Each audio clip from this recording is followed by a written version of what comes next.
ഈ കാലത്തും ചുറ്റിക കൊണ്ട് പാറ ഇടിച്ചു പൊട്ടിക്കുന്ന ആൾക്കാരുണ്ടോ എന്ന് നിങ്ങൾ ചിന്തിക്കുന്നുണ്ടാവും.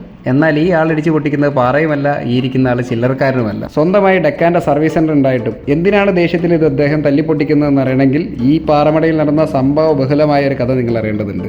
നമ്മുടെ കഥ ഇങ്ങനെ: 25 HP 4 ഇഞ്ച് ഡെലിവറി വരുന്ന ഒരു vertical open well submersible pump ഒരു ഡീലർ പാറമട വറ്റിക്കാനായി ഈ സൈഡിലേക്ക് കൊടുക്കുന്നു. ഫിറ്റ് ചെയ്ത ഉടനെ അത് വെള്ളമെടുക്കുന്നില്ല എന്നുള്ള പരാതി എത്തുന്നു. ദിവസങ്ങൾ കടന്നുപോയി ടെക്നീഷ്യന്മാർ പലതായി ഫേസ് സീക്വൻസ്, വോൾട്ടേജ്, മോട്ടറിന്റെ മെഗർ, പാനൽ ബോർഡ്, ബ്ലോക്ക് മുതൽ എന്ത് ചെക്ക് ചെയ്തിട്ടും എന്ത് ചെയ്താൽ മേലിൽ വെള്ളം എത്തില്ല. സംഗതി മോട്ടറിന്റെ കംപ്ലൈന്റ് തന്നെ. വന്ന ടെക്നീഷ്യന്മാരെല്ലാം ഒരേ സ്വരത്തിൽ വിധി എഴുതി, നിർദ്ദേശം കമ്പനിയിലെത്തി. കമ്പനിയിൽ നിന്ന് പുതിയൊരു മോട്ടോർ കസ്റ്റമർക്കായി എത്തി, ഫിറ്റ് ചെയ്തു. അവസ്ഥ സെയിം തന്നെ. കഥയിലെ ആരും ശ്രദ്ധിക്കാത്ത വില്ലനെ നമ്മുടെ അൻവർക്ക് കൈയോടെ പൊക്കി. കോളറിൽ HD പൈപ്പ് കയറ്റിയ സമയത്ത് പൈപ്പ് അകത്തേക്ക് മടങ്ങി അത് കംപ്ലീറ്റ് ആയി ബ്ലോക്കായി ഒരു തുള്ളി വെള്ളം പുറത്തേക്കുള്ള ഗ്യാപ്പ് ഇല്ലാത്തതായിരുന്നു അവിടുത്തെ പ്രശ്നം. അങ്ങനെ നമ്മുടെ മലപ്പുറത്തുകാരുടെ പേര് വാനോളം ഉയർത്തി നമ്മുടെ അൻവർക്ക് തിരിച്ച് നാട്ടിലേക്ക്.